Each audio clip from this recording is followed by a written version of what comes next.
Hello. Hello. हां, बोला ताई. अनुभव शेअर करायचा होता ताई. हां, करा ना ताई. टाइम कुठून आहे ना? बोलता सांगायचंय? नाही. बरं, माझ्याकडे नाव आहे नाही नाव सांगत. वगैरे. नाव नाही सांगत आणि गाव पण नाही नका सांगत. सांगू, नका सांगू. हां. काय अनुभव आला? ताई मला साप चावला होता. अरे बापरे! अ, बापरे! 25 तारखेला 25 मेला. हां, हां, हां. रात्री म्हणजे झोपेत साडे असताना रात्री अंधारात? हो झोपले नव्हते, जागेच होते. 10:30च्या सुमारास चावलं. अच्छा, अच्छा. मुलां बाहेर झोपले ते मिस्टर आणि मुलं. हां, हां. त्यांच्या मिस्टर तरी अक्कलकोटला जाऊन आले. ते 10 वाजता रात्री आले आणि हां. 10:30 वाजता ते बापरे! झोपले आणि त्यांच्या अंगावर पांघरून टाकलं मी हां. आणि घरात चालले होते. नेमकं दारातच झोपलं, म्हणजे दारातूनच चालला होता तो, बाहेरच्या दरवाजातून चालला होता. अच्छा. लाईट नव्हती ना, मला काही दिसलं नाही. मी घरात चालले होते, अंधारात पाय पडला त्याच्या अंगावर आई आणि तो गं! चावला मला. हो. बापरे! किती वाजले आणि होते तरी? 10:30 वाजले होते.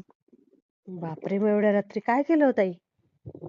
चावला मला. मग बघितलं उजेडात, मोबाईलच्या टॉर्चने बघितलं. हां. सापच होता. मिस्टरांना सांगितलं, मुलं उठली, मिस्टर उठले. त्यांनी मग मारलं त्याला, काठी आणली, मारलं त्याला. दवाखान्यात गेलो आम्ही लगेच. आमच्या गावाशेजारच्या एका गावाच्या ह्याच्यात दवाखान्यात गेलो. हां. त्यांनी नगरला जायला सांगितलं, सिव्हिलमध्ये. हां, हां. तिथे गेलो, पण तिथं तो विषारी होता का नाही मला नाही माहिती बरं का. पण तो ना चावला कसा, हां. की डाव्या पायाचा अंगठा आहे ना, हां. त्या अंगठ्याला नखावरती एक दात लागला त्याचा, अच्छा. विषारी दात. आणि हां. खाली मऊ जागा असते ना, तिथे एक दात लागला. हां. त्याच्यामुळे मला विष चढलं नाही, काय विषारी होता नव्हता त्याची त्यालाच माहिती. हां, हां. तरी सिव्हिलला नेलं. तिथं आयसीयू मध्ये ऑक्सिजन ते शिल्लक नव्हतं ना, हां, हां, हां. त्याच्यामुळं इम्पल्स मध्ये ऍडमिट केलं, इम्पल्स दवाखान्यात, हे ना प्रायव्हेट. हॉस्पिटलवाले असं शिल्लकच ठेवत नाही बाई. हा, हं. इमर्जन्सीसाठी शिल्लक नव्हतं ना. हां.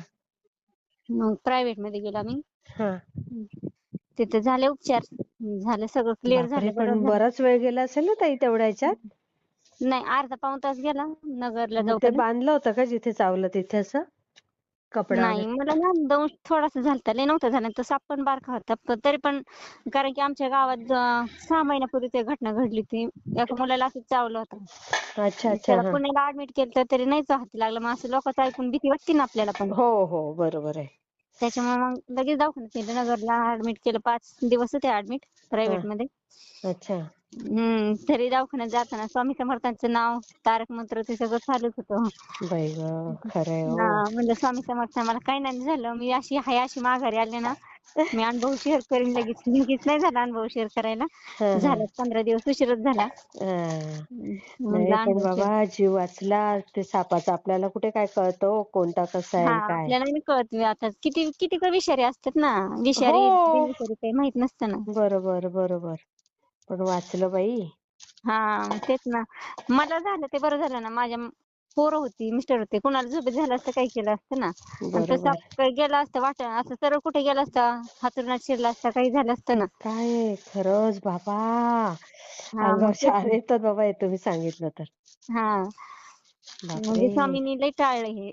खरंच, खरंच. हं. बरं आणि स्वामी ते लगेच तुम्ही टॉर्च लावून बघितलं तरी आणि हां, म्हणजे थोडासाच जाणवलं ना ते काहीतरी चावलेलं. नशीब. नाहीतर हां, काही काहींना तेही समजत नाही ना ताई. नाही. कसं भीती वाटतेच ना. उष्णता, पाऊस झालता 2 दिवस आधी हो. आणि उष्णतेचं कसं आपल्याला गरम होतं, त्यांना पण उष्णता नाही होतच ना, ते असेल. पण बाहेर बरोबर हो. पडतात. तसं ते पण हवेशीर बाहेर पडलं असन, आलं असन तर जायचं असेल बिचाऱ्याला, कुठं पण पाय पडला. म्हणलं काय स्वामी माझ्यावर वेळ आली, त्याला पण मारलं, माझं पण आता इतके हाल. पण स्वामी म्हणलं काय दाखवू नका पुढचं काही. मी हां, ना दवाखान्यात जाऊपर्यंत तारक मंत्र म्हणत होते. हां, तिथं हां. जोपर्यंत दवाखान्यात होते, आयसीयू मध्ये होते, तोपर्यंत तारक मंत्र चालूच होता. हो ना मग. तारक मंत्र म्हणजे फार मोठी ताकद आहे ताई. खरंच लय मोठी ताकद आहे. तारक मंत्र फार महत्वाचा आहे. तो हां. आलाच पाहिजे सगळ्यांना. पण फार हं. मोठा अनुभव आहे ताई. नवीन खरंच जन्म लय झाला मोठा हो अनुभव तुमचा. आयुष्यात. मी हो. केलता एक अनुभव इथे मागे शेअर. हां, हां. हां. अनुभव शेअर केला ना, की आपल्याला स्वामी छान अनुभव देतातच अजून. हो देतात ताई. आणि तुमच्या बरोबर बोललं ना मन लई मोकळं होतं. तुम्ही पण म्हणजे समजून पण घेता. हां. बरंच असं आधार पण वाटतं ना हो. हो. बाकीचे कसं बोलतात म्हणून बोलतात, पण तुम्ही चांगलं सांगतात, समजून सांगतात. नाही बरोबर. ते कसं आहे स्वामीच सगळं करून घेतात आपल्याकडनं. आपण हां. कोणी नसतो ताई. आणि आता हे बघा हे केवढा मोठा अनुभव आहे हा. म्हणजे हां. शहारेच येत होते ना ताई? हां, मग अहो माहित नव्हतं हो विषारी आहे, नाही हां. विषारी. पण त्यातून पण आपल्या माहित हं. नसतं काय होईल काय नाही. पण स्वामींना एवढं म्हणलं, की मी जर आले चांगली मार्ग आहे अशी, तर मी तुमचा अनुभव शेअर करीन. हां. आणि येऊ द्या मला तशी आहे अशी माघारी. हो. आले पण चांगलं होऊन आले माघारी. काय खरंच, खरंच. स्वामींनी खूप दाखवलं ना छान पुढचं ताई. काय ते. मी शेअर करते हां. हां, हां. चालेल. हां. हे सांगतो मग. हां. श्री स्वामी समर्थ ताई.